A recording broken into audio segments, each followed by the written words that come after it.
connaît bien et dont je suis sûr qu'ils vont être brillants pendant l'heure qui nous est dévolue, puisqu'on doit finir à 16h, donc on sera un petit peu plus court que prévu.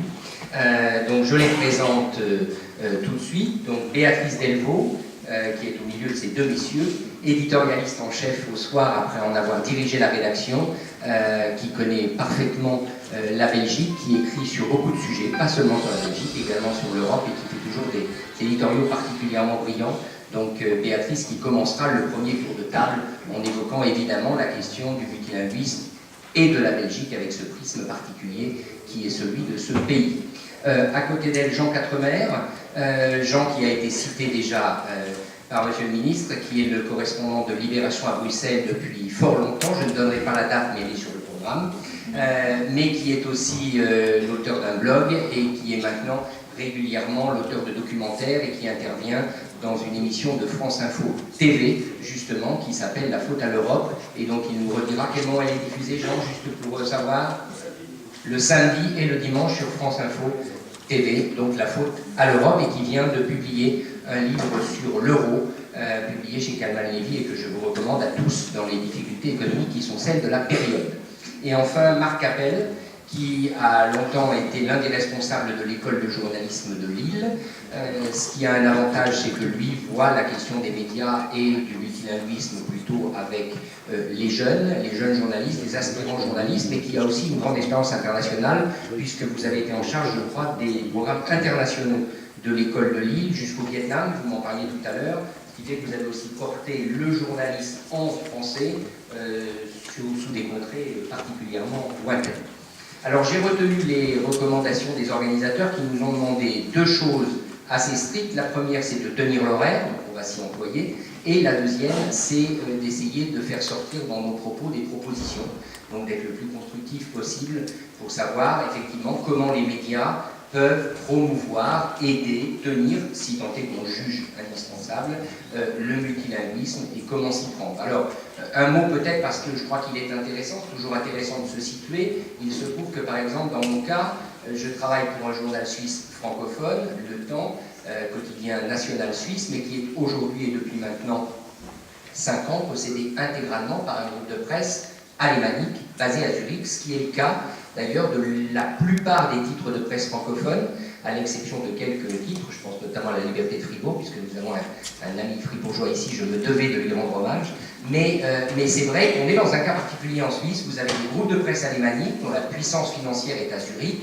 qui possèdent des titres francophones. Vous imaginez bien que dans ce contexte-là, la question des langues, elle a une incidence politique et économique importante, puisque ce sont des groupes dont l'exposition économique et financière est essentiellement en langue allemande. Comment faire pour faire passer le message que le français est important, surtout quand il y a des décisions douloureuses à prendre, comme dans la presse, les décisions économiques douloureuses, on en a un paquet ces temps-ci.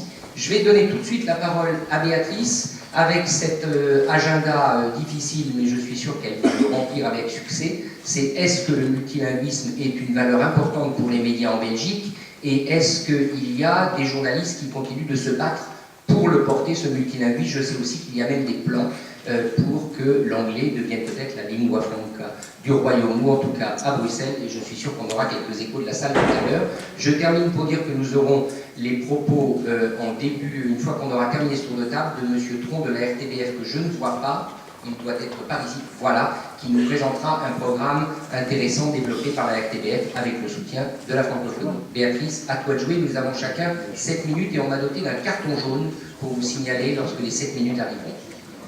Alors peut-être, bonjour à tous, quelques mots peut-être aussi pour dire d'où on parle, la situation de la Belgique, bon, il y a des Belges dans la salle, mais il n'y a pas que. Et donc le rapport à la langue et à la langue française, en particulier des Belges, est très différent selon qu'on est francophone ou flamand, et de toute façon assez différent du fait qu'on est belge par rapport à la langue française. Dans l'histoire, il y a récemment une déclaration assez excessive en fait, d'un député flamand du CDP, le Parti chrétien, évoquait d'ailleurs le fait, demandait au gouvernement belge en fait, de présenter des excuses aux Flamands pour avoir commis, parce que les francophones qui dirigeaient le pays à une certaine époque, auraient commis un ethnocide de la culture flamande néerlandophone. Et donc le terme est très fort, il comparait ça même, il fait un petit parallèle avec le Congo et le génocide qui aurait été commis au Congo. Et donc, tout le monde le problème n'est pas aussi chargé chez tous les Flamands, ne l'est plus aussi chargé chez tous les Flamands, mais ça dit quand même quelque chose de ce qui est le rapport au français, à la pratique du français, à l'image que donnent ceux qui pratiquent le français pour une partie du pays, qui est une langue extrêmement chargée culturellement par les fantasmes du passé, par les mythes et par les rapports politiques. On a évolué dans ce combat, en fait, à un moment donné où les Flamands ont voulu qu'on reconnaisse leur langue, et qui s'appelle d'ailleurs le néerlandais, pas le flamand, ils insistent beaucoup là-dessus. Ils se sont beaucoup battus, on peut d'ailleurs dans les plans des solutions regarder celles qu'ils ont utilisées. Alors il y en a quand même pas du tout, il y en a qu'on trouvera plaisantes, mais en tout cas on peut considérer que c'était assez efficace, puisqu'aujourd'hui il y a des endroits qui sont de facto totalement bilingues, et il y a en tout cas en Flandre le fait que le français a été quasiment totalement évacué, mais quand même globalement beaucoup, au point, bien que le français soit la deuxième langue étudiée par les jeunes écoliers flamands, qu'ils le parlent de moins en moins bien. Mais cette situation-là a conduit finalement à une espèce d'espace où on mélange les langues. Il y a une espèce en Belgique de plurilinguisme qui est devenu presque un mode de communication qui forme presque une langue en soi, et que vous pourrez agréablement y découvrir et écouter, et je pense sur la scène mondiale d'ailleurs, dans les rappeurs. Les rappeurs bruxellois sont extrêmement représentatifs de cette espèce de synthèse qui existe entre l'anglais, le français, le flamand, le bruxellois, le dialecte et les langues parlées, et c'est un réceptacle de ce qu'est finalement ce qu'a produit la culture belge, cette particularité qui a donné des fruits riches. C'est pour dire que le plurilinguisme et le fait qu'on habite dans un espace où on ne parle pas qu'une seule langue est un espace de créativité inouïe en fait. Et puis finalement on arrive à la troisième étape, et je vois que Philippe Van Parijs est dans la salle, j'imagine que tout à l'heure il interviendra, parce que Philippe Van Parijs est un professeur de l'UC Louvain, mais qui a développé et publié un livre qui a fait beaucoup de bruit, qui continue à en faire beaucoup, qui profile pour lui la solution, et sa solution à cette problématique de langue, ce n'est pas nécessairement d'en imposer une par rapport à l'autre, de forcer à ce bilinguisme auquel finalement, côté francophone en tout cas, on n'est pas toujours le meilleur, pour faire de l'anglais la lingua franca, se basant sur une espèce de constatation immédiate qui fait qu'en Belgique, en fait, le secteur privé, le secteur culturel aussi, pour se faciliter la tâche, parce que ça prend moins de place, parce que ça coûte moins cher, parce que c'est plus efficace, parce que ça touche les deux publics en même temps, choisit de communiquer vers ses clients en anglais et non pas en français ou en néerlandais. Et vous avez par exemple, il avait cité les Red Devils, toutes nos équipes sportives ont des surnoms qui sont anglophones, mais j'ai pris la peine de passer sur le site de BNP Paribas, un nom français, et donc la plupart des produits étaient donc proposés en anglais. Et donc nous avons le Easy Banking App, le Private Banking, Priority Banking, qui est le conseiller personnel qui nous suit partout, le Welcome Pack, qui est pour les jeunes de moins de 18 ans, et le Hello for You, qui est de 18 à 24 ans. Voilà. Donc j'ai pris d'autres banques le font aussi, mais en l'occurrence même les banques françaises considèrent que l'anglais est quand même plus facile pour toucher son client.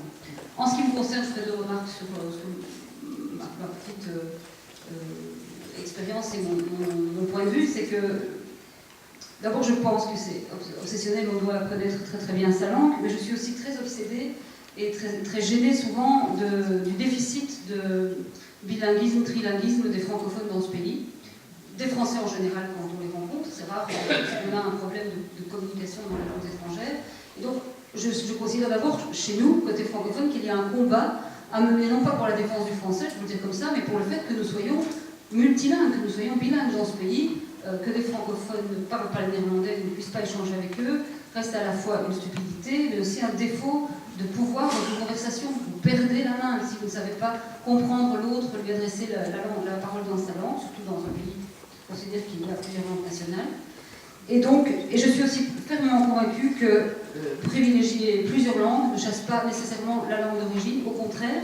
Et je pense au contraire que justement on a intérêt à multiplier la connaissance des langues parce qu'elle nous rend sensibles à l'idée que chaque langue et chaque culture a un intérêt. Et donc on le voit, moi je suis assez sciée finalement, mais comme vous tous, c'est pas très original ce que je vais dire, mais quand on regarde Netflix, dans une communauté comme en France, où on ne pratique pas du tout la version originale, mais où, un peu à cause des Français, nous, on hérite beaucoup, puisque les Français financent les traductions, on hérite de toutes les versions traduites, ce qui nous rend nous handicape beaucoup pour comprendre et entendre la langue, de l'apprendre automatiquement. Quand on regarde Netflix, on découvre en fait quelque chose d'extraordinaire, c'est que vous découvrez ce qu'est l'islandais, ce qu'est le norvégien, ce qu'est le danois, et vous êtes émerveillés et que ces langues n'ont juste pas l'air étranges, elles vous familiarisent à l'idée qu'elles existent, alors que jusque-là, vous n'en saviez absolument rien. Vous pensiez d'ailleurs que l'islandais parlait anglais, certainement. Ça, c'est pour les constats. Je dirais aussi une petite considération. L'autre jour, nous faisions un débat, parce que sur la notion de quelle est la position des médias en Belgique sur le multilinguisme. Bon, il n'y a pas de texte en néerlandais dans les médias francophones, il n'y a pas de texte en français dans les médias flamands. Récemment, mais c'était vraiment une exception, la fin du livre belge francophone a invité des auteurs flamands qui sont venus expliquer leur livre, et nous on a demandé à 3 écrivains francophones belges d'écrire des textes sur leur retour en Flandre. Ce qui est étonnant, c'est qu'ils n'ont pas parlé de la Flandre, ils ont parlé de la langue. Ils ont tous dit, ah ben on ne sait pas, être bilingue, c'est terrible. Et ils ont tous parlé de leur expérience d'apprentissage de la langue, ce qui veut dire quand même beaucoup sur le traumatisme qu'exerce la connaissance ou non d'une langue dans le rapport qu'on a à l'autre. Et alors, ce qui était très joli, c'est qu'ils ont été publiés pour la première fois par le Standard en néerlandais, et qu'ils ont ensuite les textes ont été publiés dans les 2 langues sur les 2 sites, ce qui est vraiment extrêmement exceptionnel. Mais ce qui existe dans ce pays, qui se multiplie, qui est juste génial, et qui se pratique par les canaux de la culture et les canaux des médias, alors que le monde politique avait renoncé depuis très longtemps à le faire, ce sont les réseaux d'échange. Donc vous avez ces théâtres, par exemple Théâtre National de KVS, qui échangent des productions, qui ont commencé à le faire, avec du sous-titrage pour chacune des productions, ce qui veut dire qu'il y a eu un mélange dans un univers qui était, soi-disant par définition, hostile, ennemi, et qui ne se côtoyait plus. Une anecdote, on a fait une enquête commune avec le Standard, nous avons beaucoup de liens avec nos collègues néerlandophones, pour faire connaître la culture, faire aimer l'autre, le faire découvrir dans sa richesse. Donc, alors, les francophones belges pensaient qu'il n'existait pas d'auteur flamand jusqu'il y a peu, donc je croyais qu'il n'y avait pas de roman de pays. Et alors, une artiste flamande que j'interviewais, une chanteuse, me disait « Ah, mais c'est dingue, c'est comme si on avait arrêté la chanson française quand sa mère a arrêté la radio. » Parce qu'en fait, sur les radios flamandes, autrefois, on diffusait beaucoup de chansons françaises. Aujourd'hui, il y a une émission dinosaure qui s'appelle Les Compagnons de la chanson, mais qui est une exception, presque une subversion. Donc ça veut dire qu'avec un bémol des derniers temps, et je viendrai dans les solutions sur lesquelles je vais aller très vite, mais vous avez des artistes qui franchissent les barrières linguistiques parce qu'ils ont beaucoup de talent. Et donc vous avez Angèle, qui notamment a été récompensée au MIA, qui sont les prix, comme Stromae l'avait été récemment, qui sont les prix culturels flamands, qui ont récompensé des francophones en chantant en français, ce qui aurait été pensé complètement impensable, inimaginable il y a à peine quelques années. Dans les solutions, on regardait ce que les flamands ont fait pour que le néerlandais batte le français. C'est pas que c'est le même combat, hein, mais entre le français et l'anglais, il y a quand même une notion qui est devenue le rapport de David à Goliath. Les quotas, on le sait pour les femmes, ça marche. On n'aimait pas l'idée, mais en fait c'est une manière dont quand il y a des règles, oui, mais oui, c'est vrai, on n'y avait pas pensé, mon cher. Et donc, il y a des quotas qui valent pour les langues aussi. Je pense que dans les endroits où on a décidé que le terreau était bilingue, trilingue, eh bien, on doit faire en sorte de le faire respecter. Si c'est décidé, on doit le faire respecter et l'exiger. On paraît un peu dégueu, mais bon. Favoriser les supports qui magnifient les langues, en créant des prix, etc. Faire la publicité, enfin diffuser, le fait de diffusion est très important, de diffuser les langues là où elles sont écoutées. Alors c'est très bien ici. Je pense que, c'est comme pour les journaux, je pense que moi, mes nouvelles, si je ne les diffuse pas sur Facebook, aujourd'hui les jeunes ne sauront absolument jamais ce que j'écris. Donc c'est la même chose. Les langues, s'exprimer dans une langue, dans les supports qui comptent, c'est une nécessité. C'est très important de trouver des moyens de faire passer les langues là où elles sont naturellement écoutées, pas parce qu'on doit les écouter, parce qu'on remplit une espèce de devoir civique. La conscientisation est très importante. Je pense que moi, je parle français. Je ne suis pas sûre que les gens qui parlent français en Belgique, francophone et en France, ont conscience que le français est un espace francophone. Vous avez évoqué le fait que les mémoires de la francophonie étaient en train de prendre leur retraite. Je pense qu'il y a un nouveau réseau francophone à créer qui est très important. Et on le voyait par exemple avec les nouveaux musées qui sont en train de s'ouvrir en Afrique, au Sénégal notamment, au Congo, etc. Il y a, par la culture et non plus par le péché de colonisation, un espèce de nouveau réseau d'adhésion et d'égalité. Enfin, j'aime beaucoup tout le discours d'un Felwine Sarr à cet égard, où on se retrouve dans une communauté culturelle qu'on partage et pas dans une espèce de bienfaisance française par laquelle on doit coopérer. Dernière chose, je voulais vous dire que lorsqu'on a fait ce texte, Myriam Leroy, qui est une écrivain belge francophone, elle disait, bon, le néerlandais, j'ai jamais pu, je me suis jamais... Et elle a cette phrase qui est magnifique, elle dit, alors certes, j'ai étudié le flamand, mais il n'a pas pris, il n'est pas resté, il m'a quitté, comme il quitte hélas tous ceux à qui on tente d'enseigner une langue, sans d'abord les éduquer à en aimer les gens. Donc moi, je crois profondément que les langues, mais je crois profondément, et pour l'avoir expérimenté avec le néerlandais, les gens pensent longtemps, les francophones se sont souvent dit, le néerlandais, c'est moche, ça ne mène nulle part, et c'est inaudible. Jusqu'à ce qu'à un moment donné, ils découvrent une pièce de théâtre, ils rencontrent quelqu'un de leur génération, ils trouvent une série télévisée, ils voient un film en néerlandais, ils lisent un livre de Tom Lanois, de tous ces gens de Stéphane Hermans, et ils se disent, mais c'est juste formidable, cette langue est géniale, mais ces gens sont géniaux. Et donc je pense qu'il faut inciter à diffuser les productions sur des supports ad hoc, il faut investir dans la culture, investir dans la créativité, et faire en sorte de changer la manière dont on étudie les langues dans les écoles, en tout cas pour ce qui est de la Belgique francophone, où c'est un désastre absolu, et qu'on fasse d'abord aimer les cultures, et après les gens vont juste apprendre les langues, amoureux. Le cliché c'est en Italie, mais disons en Islande, vous allez apprendre l'islandais en 2 coups de cuillère à peau. C'est la même chose, il faut rendre les élèves et les jeunes Européens amoureux des autres. Et après, ils apprendront leur langue tout seuls, sans même qu'on ait à mettre tellement d'efforts sur la méthodologie de l'apprentissage. Voilà. Merci beaucoup.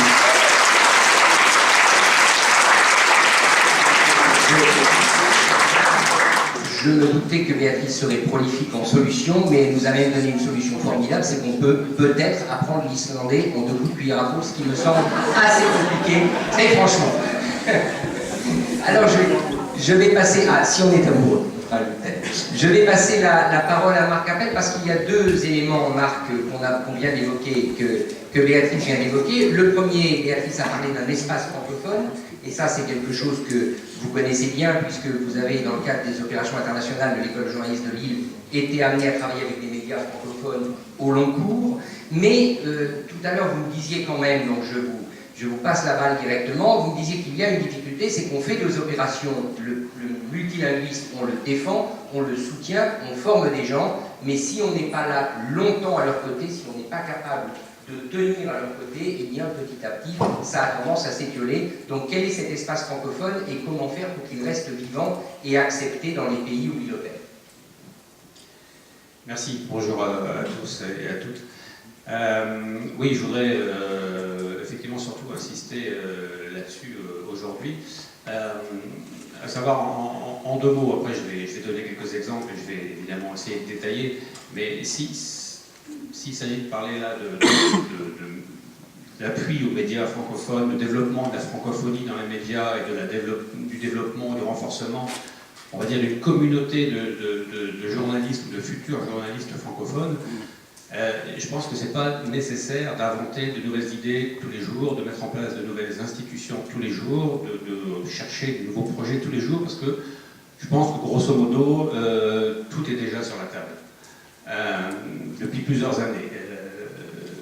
Je vais m'expliquer. Et on ne le sait pas toujours, c'est ce qui est un des problèmes.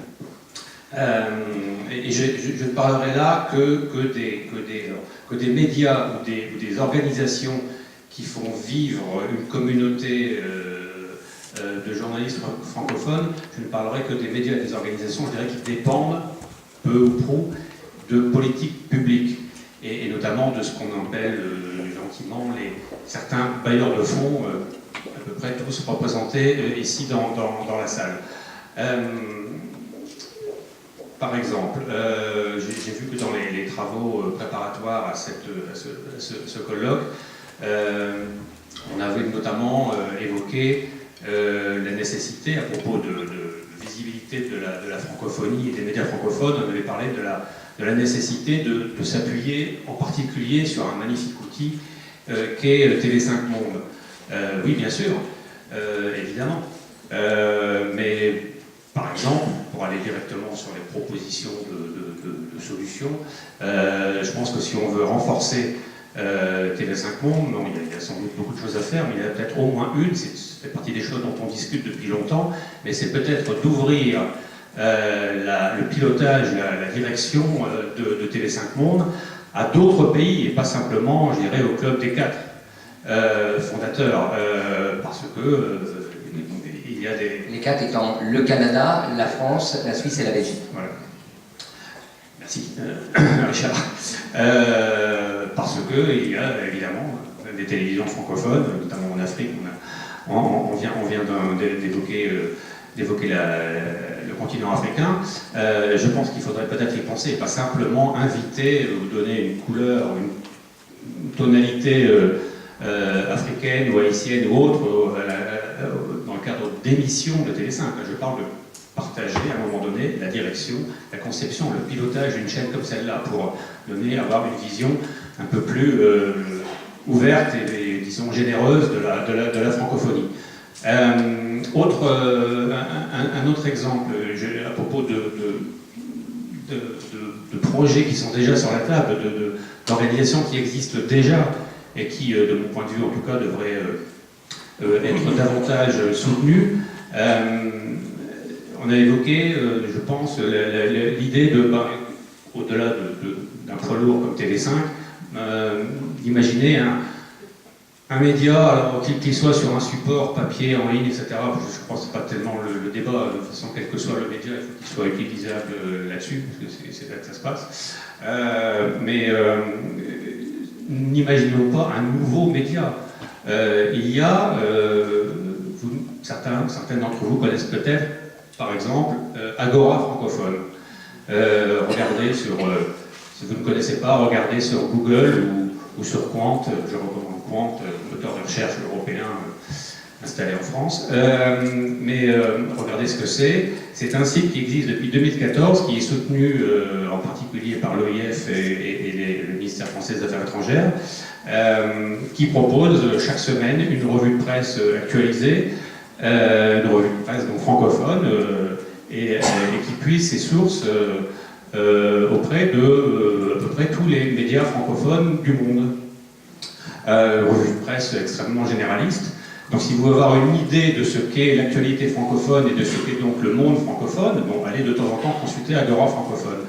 Ce site propose également, met en ligne, une revue qui existait jusque-là sous forme papier, qui existe encore sous forme papier, mais qui est donc désormais disponible en ligne, qui s'appelle l'Année francophone internationale, et qui pour le coup, une fois par an, présente une sorte de résumé de ce qu'est l'actualité dans tous les compartiments du jeu, l'actualité dans tous les pays membres de la francophonie.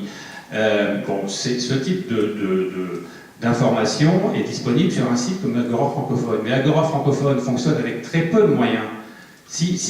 Alors je ne sais pas, on pourrait imaginer beaucoup de choses, et on n'a pas le temps d'en parler là, ici, mais si vous mettez un peu plus de moyens, notamment pour y installer auprès de ce site une petite équipe, mais pérenne, et si vous ne dites pas à cette équipe que les moyens ne seront accordés que pendant 1 an ou 2 ans, si vous donnez un peu plus de visibilité, si vous vous engagez, vous les bailleurs de fonds, j'entends, si vous vous engagez, on va dire sur 10 ans, vous donnez quand même là un peu plus de perspective pour porter un projet véritablement au service de la francophonie à travers donc un média francophone. Autre exemple, cette fois dans un domaine que je connais assez bien, donc les futurs journalistes, la formation des futurs journalistes. On a créé, c'est un projet qui est né au départ au sein de l'école de journalisme de Lille en 1994, donc qui est déjà relativement ancien, mais on a créé un réseau de centres francophones de formation au journalisme. Le réseau Théophraste, du nom de Théophraste Renaudot, généralement considéré comme le créateur, le fondateur du journalisme francophone au XVIe siècle. Bien, le réseau Théophraste, qui réunit aujourd'hui une trentaine de centres francophones de formation au journalisme. Le réseau, d'ailleurs, est actuellement présidé par Jean-François Raskin, qui est l'administrateur général de l'IEX ici à Bruxelles. C'est une présidence tournante. Ce réseau existe depuis une trentaine d'années. Là aussi, il fonctionne au gré des années avec le soutien tantôt du ministère français des Affaires étrangères, de l'OIF pour certains projets ou d'autres partenaires. Mais bon an, mal an, les moyens accordés à ce réseau permettent, je dirais, au mieux de porter un projet par an, d'organiser un atelier traditionnel qui permet de réunir certains étudiants des écoles concernées au Sénégal, au Québec ou ailleurs, pendant une semaine ou pendant 2 semaines.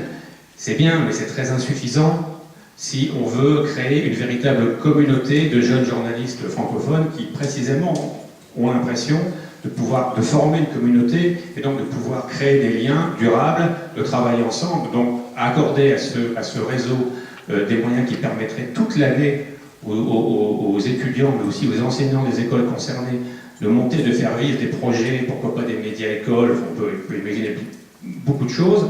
Là aussi, il faut un engagement durable et au bon niveau.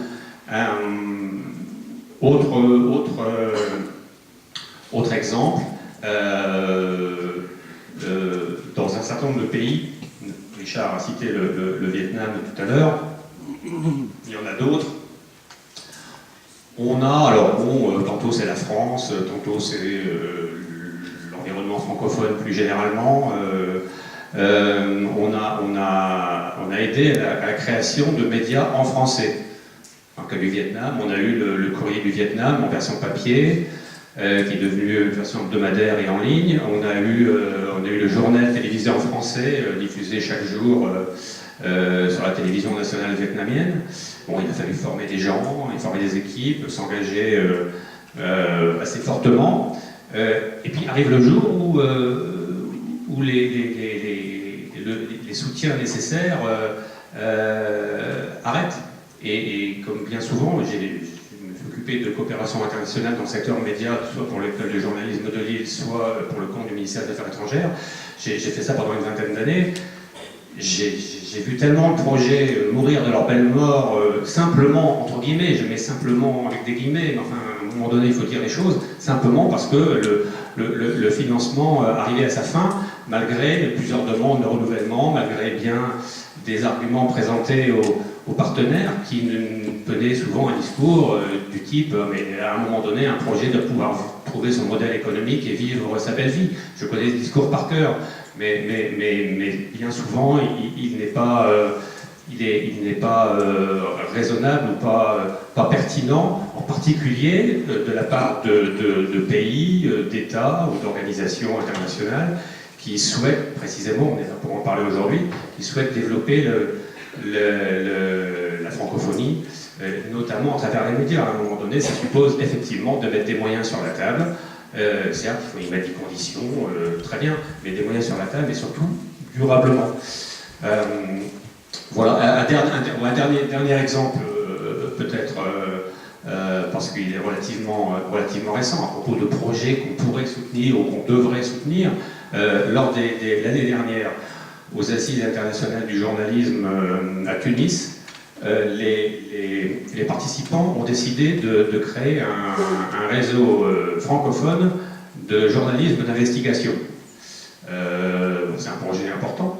Si on veut donner un peu de moyens et de visibilité, de crédibilité au niveau international, au niveau mondial, à un réseau de journalistes qui travaillent en investigation, il y a une vingtaine de pays qui sont prêts à participer à ce réseau, bon, la France, mais beaucoup d'autres pays.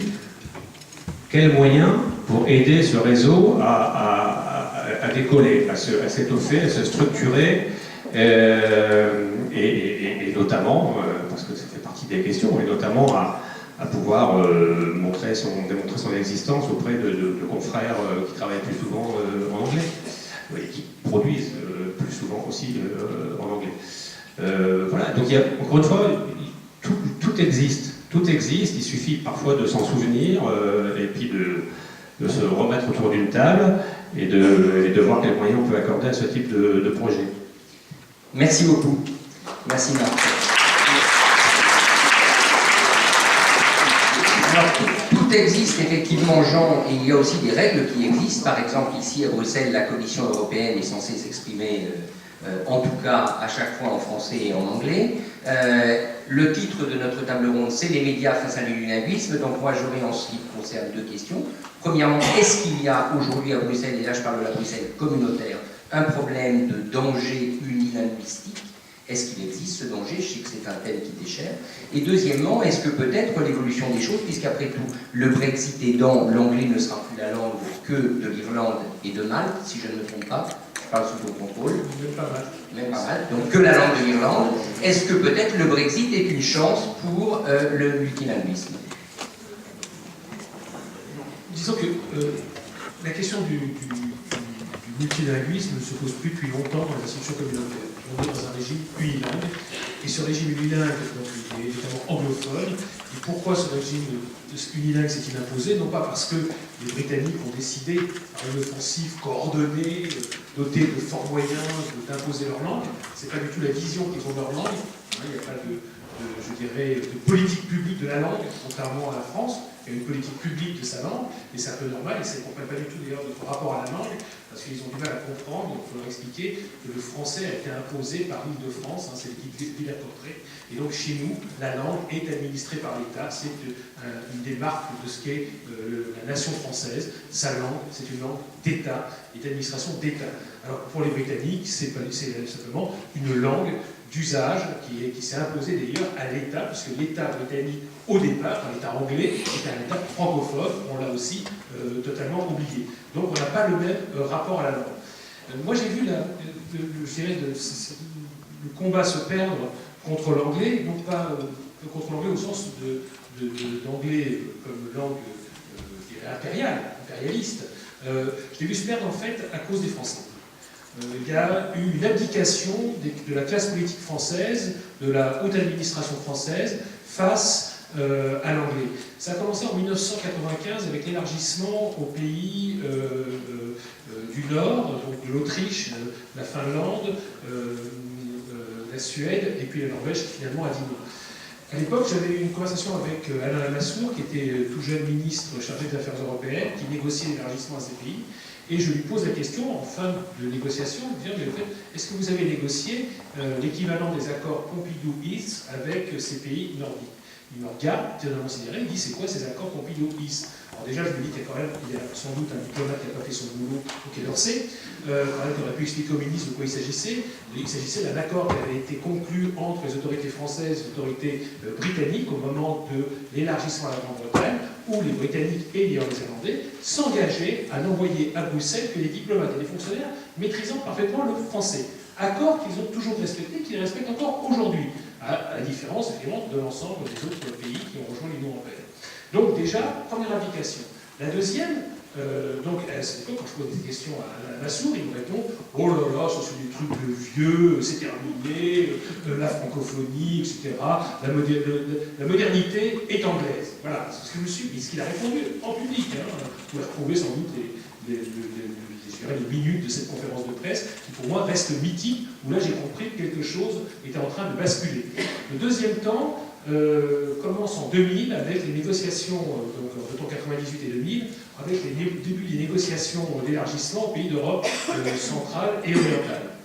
Le ministre à l'époque, des Affaires européennes, s'appelle Pierre Moscovici.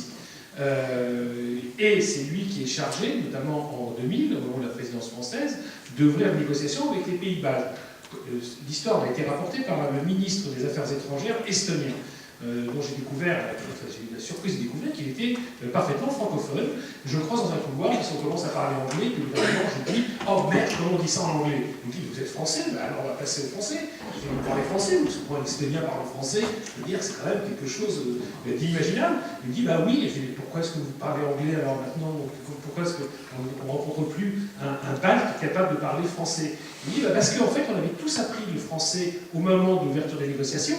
Et quand Pierre Moscovici rentre dans la salle, il a commencé à parler en anglais.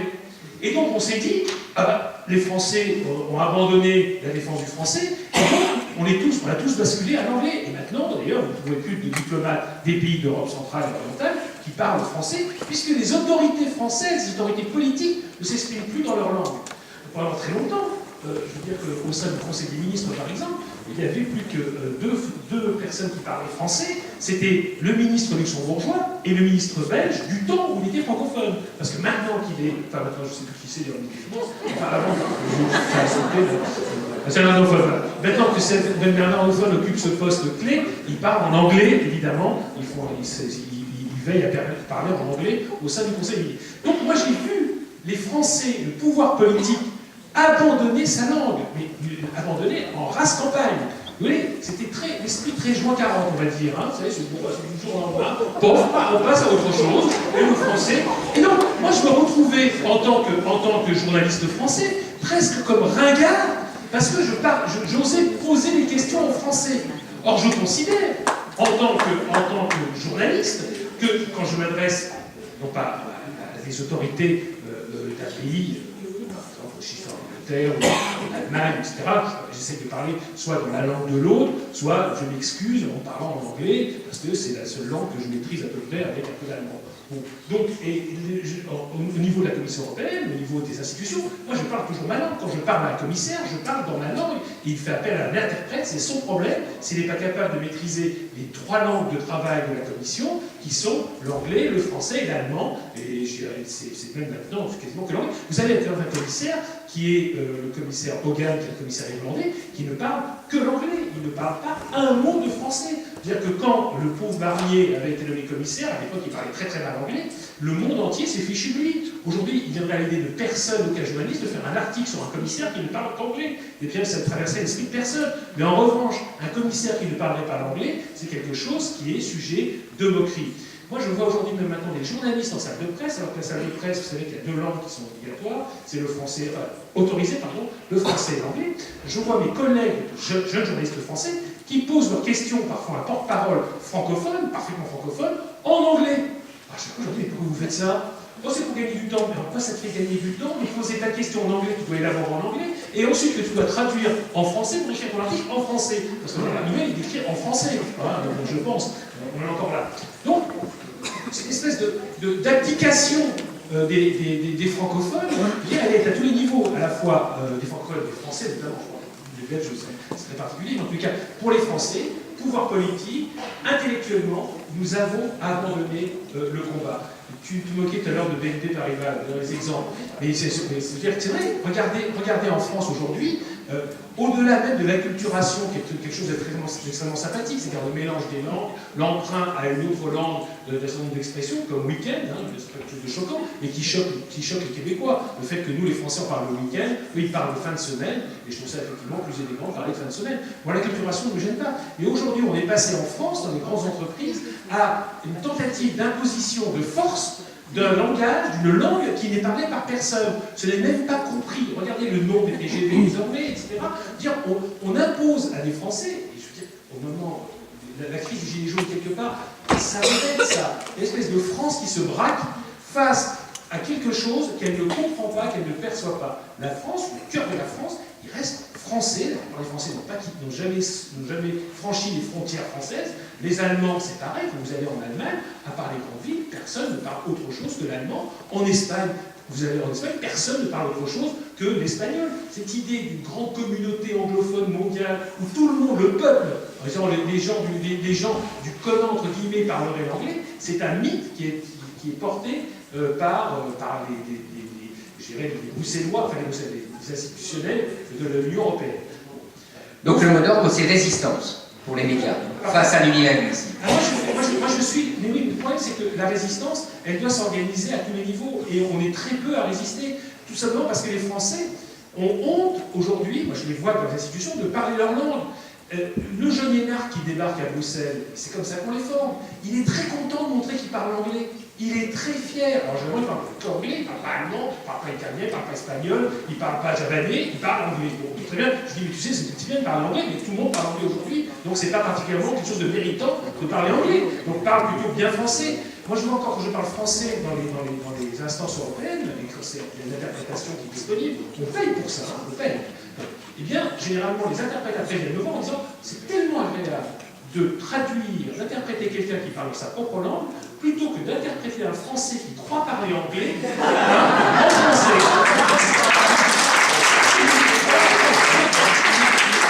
ce qu'on parle ici, ce que les gens parlent, c'est du globish. Moi, j'ai assisté à l'appauvrissement général de la pensée européenne. Les textes qui sortent de Bruxelles, parler à des juristes. Moi, j'ai été pendant 10 ans juriste.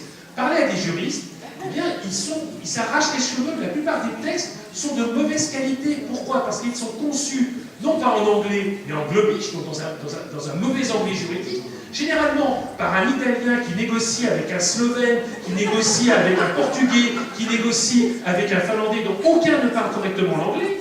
Donc on tente de trouver des accords et on aboutit à un texte qui est inapplicable, intransposable dans nos droits nationaux. Je vais vous donner un exemple récent, la directive, le fameux RGPD, vous savez, sur la protection des données. Il y a eu un moment où dans le texte, nous les Français, on a négocié en anglais, comme des crétins. Moi, j'ai jamais vu un anglais négocier autre chose que dans sa langue.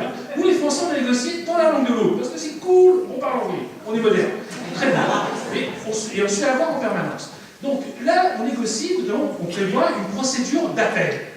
Nous, un Français, quand il est un juriste français, pour lui, l'appel, c'est quoi? C'est un appel devant un juge. D'accord? On fait un appel, donc appel devant le juge. Pour un anglais, appeal, c'est pas appel, et non, dans oui, il faut expliquer ça aux gens fonctionnaires. Appeal, c'est devant un juge ou devant une instance arbitrale. C'est l'un ou l'autre. Et bien les Anglais ont dit, c'est une instance arbitrale. Vous imaginez, Amazon, Google, ils trouvaient ça hyper cool de faire appel à un arbitre, puisque généralement c'est eux qui vont payer l'arbitre. Je ne sais pas dans quel sens aurait été la jurisprudence. Et les Français disent, mais non, on n'a pas négocié ça. Il a fallu de nouveau 3 mois de négociation pour qu'on change ce petit mot, appeal. Les Anglais, il s'agissait bien d'un appel judiciaire, et pas d'un appel à un copain arbitre qu'on a payé 200 millions comme Bernard Tapie, vous voyez ce que je veux dire?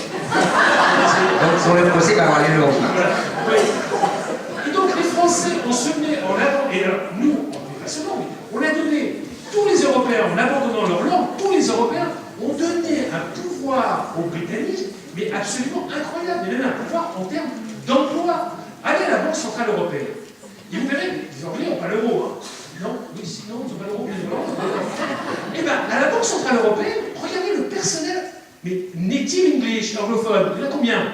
Presque, il y a une grande partie, notamment, toutes les secrétaires sont anglophones. Pourquoi? Pour faire relire le mauvais anglais du patron. Pour dire, j'ai voulu dire ça, c'est bien ce que je dis là. Et donc, tous les postes, le middle management, comme on dit, ici, est anglophone de naissance. Aujourd'hui même, très souvent la commission, quand elle fait des appels d'offres, elle demande des native English speakers. Elle demande, c'est écrit. Normalement, on devrait, nous, les Français, faire des appels en permanence, des appels devant la cour, en disant, attendez, cet appel d'offre-là, il est illégal. On le fait une fois de temps en temps quand c'est un gros truc, mais généralement, on laisse passer. Or, on devrait être là en permanence à combattre. Je dirais la conclusion. Oui, parce que sinon, je vais utiliser ma yellow card. Ma conclusion, le combat est totalement perdu.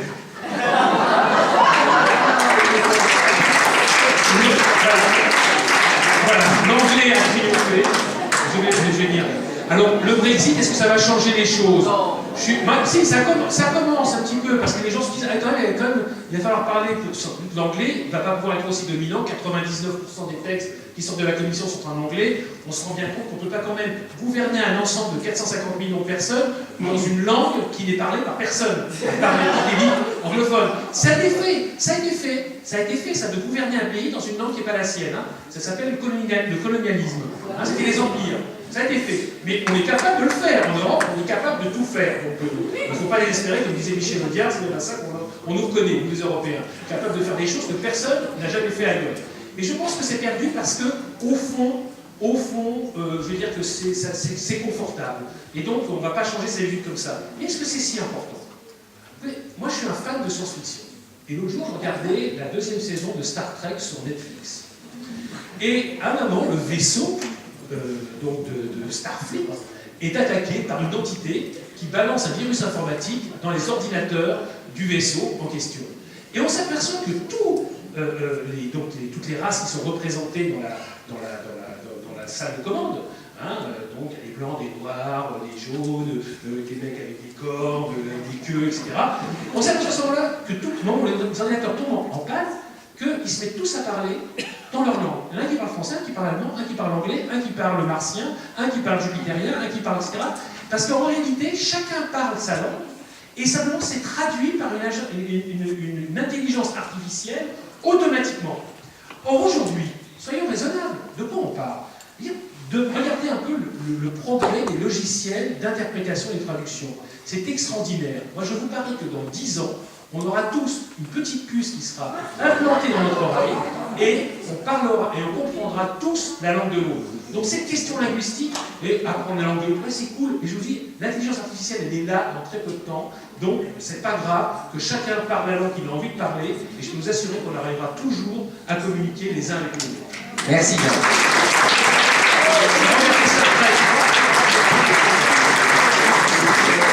Alors, chacun parle sa langue dans la cabine de pilotage et tout le monde se comprend, ça me fait penser à un pays, donc on peut le dire, c'est à peu près ce qui se passe en Suisse et on n'y arrive pas si mal, finalement. Donc ça nous ramène à un autre sujet, ici l'Europe copiait davantage la Suisse, mais je sais qu'il y en a quelques-uns dans la salle qui pourraient en parler bien mieux que moi. Je vais donner la parole avant de venir vers vous, car j'imagine que vous avez pas mal de questions, à Monsieur Tron, qui est là-bas, voilà, de la RTBF, qui en dirige, qui est le directeur général chargé des contenus, et qui a une initiative de contenu francophone à nous présenter. Je vous demanderai d'être relativement bref, un peu plus que mes collègues, sinon yellow card. Oui, ne vous inquiétez pas. Je ne serai pas sur la ligne de défense de Jean Quatremer, mais plutôt dans une dynamique de rayonnement, on va dire. C'est une initiative dont je vais vous parler qui n'est pas une initiative propre à la RTBF, mais qui est propre à la francophonie et qui est liée au sommet d'Erevan. C'est une initiative qui a été prise il y a quelques mois maintenant, de créer une plateforme qui serait animée par la chaîne TV5, dont nous sommes actionnaires, mais nous ne sommes pas seuls actionnaires, puisqu'il y a la Suisse, il y a le Canada, il y a la France, il y a la Belgique. Moi, je suis directeur général des contenus de la RTBF. Je suis français, ça montre aussi le degré d'ouverture de nos amis belges.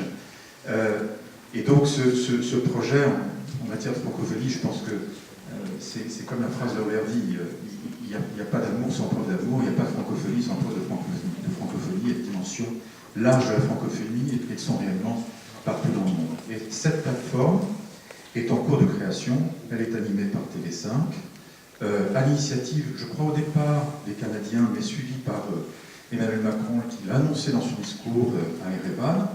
Le projet de créer une plateforme de diffusion internationale, de fiction, de documentaire exclusif, qui serait accessible à l'ensemble des francophones, puisqu'elle est ouverte à tout le monde dans un premier temps. On va tenter l'expérience, parce qu'il faut toujours fonctionner par expérience. Je pense qu'il ne faut pas lancer les choses comme ça, in abstracto. Donc elle sera, je pense, testée en 2020, en Roumanie, en Belgique, je vous dis ça de mémoire, en RDC, au Sénégal, en Côte d'Ivoire, avec des contenus à la fois internationaux, c'est-à-dire des documentaires, des fictions francophones, mais aussi une production locale. Je réponds à l'incise tout à l'heure que vous avez eue à propos du respect aussi de la culture locale et de valeurs locales.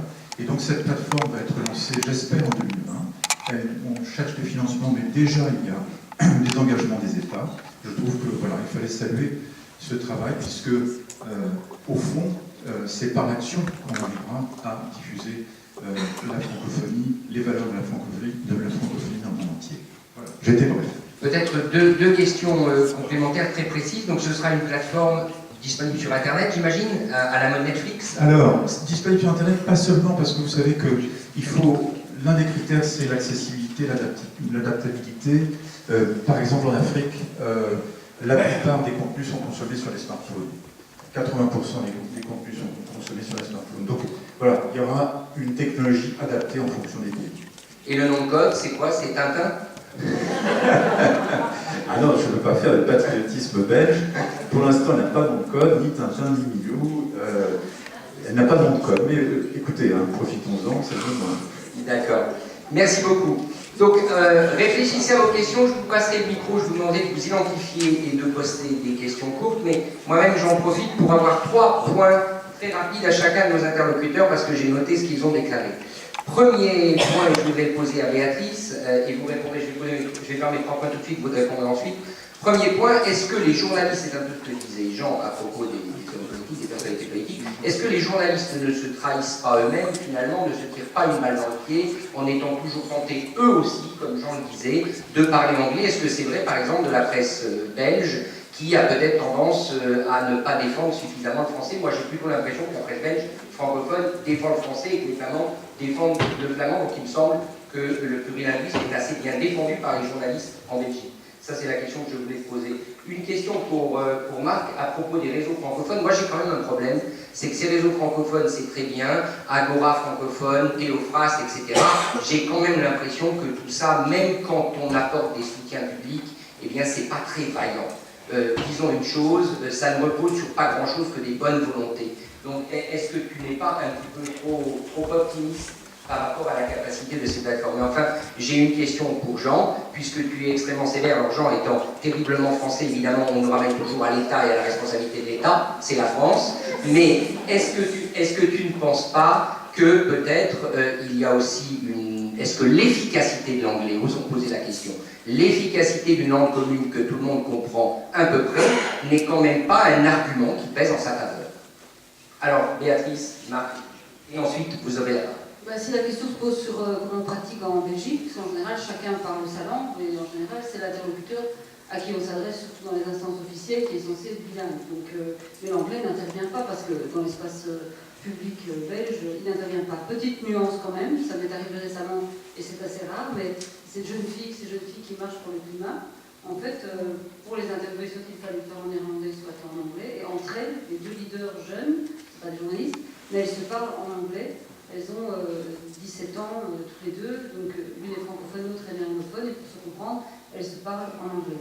Nous faisons partie d'un réseau de journaux européens qui s'appelle Leading European Newspaper Alliance, l'ENA, et là je peux vraiment assurer que toutes les réunions se font en anglais. Il y a des Espagnols, des Italiens, il y a la Repubblica, El País, deux journaux suisses, Die Welt, Le Figaro et Le Soir, et maintenant Gazeta Wyborcza, et on parle anglais. J'en profite pour dire que le 2 avril, nous allons faire une opération finalement de francophonisation de l'Europe, puisque nous allons publier chaque semaine le samedi un cahier européen qui s'appellera l'ENA, comme le prénom finalement, et qui publiera une espèce des meilleurs textes des journaux partenaires des pays que je viens de citer, des textes qui parleront des gens, et pas tellement de la politique locale, mais c'est une manière de donner une espèce de vie d'Europe en français au public francophone. La Repubblica le fait déjà en italien sur ces thèmes. Marc, est-ce que ces plateformes que tu citais, franchement, est-ce qu'elles tiennent la route? Elle pourrait, je dirais, tenir la route, elle pourrait tenir la distance, parce que c'est bien ça le problème. La question que tu disais, c'est pas forcément toujours très vaillant tout ça, que ce soit le réseau Théophraste, l'Agora francophone ou d'autres organisations de ce type. Et moi, je suis convaincu, pour les avoir rencontrés et vus pendant des années, et les idées sont là, les forces vives sont là. Ce type de projet concerne des générations très, très différentes, des jeunes journalistes, des journalistes confirmés, des seniors. Bon. Donc le problème, il n'est pas là. Le problème, il est de pouvoir, à un moment donné, pouvoir savoir que l'on va s'engager autour d'un projet durable. Mais comme en général, ça ne se passe à peu près jamais comme ça, à savoir, bon allez, on va s'engager autour d'un projet, mais on a une visibilité sur 6 mois, au mieux sur 1 an. Et pour réunir des gens, effectivement, pour les mobiliser véritablement dans des conditions de ce type, objectivement, c'est difficile, dans ce domaine-là comme dans d'autres. Le problème, il est là. Donc je ne dis pas qu'il faut immédiatement avoir tout le confort possible, etc., etc. Très franchement, on en est loin. Jean, est-ce que l'efficacité, c'est quand même pas un vrai argument en faveur de l'anglais?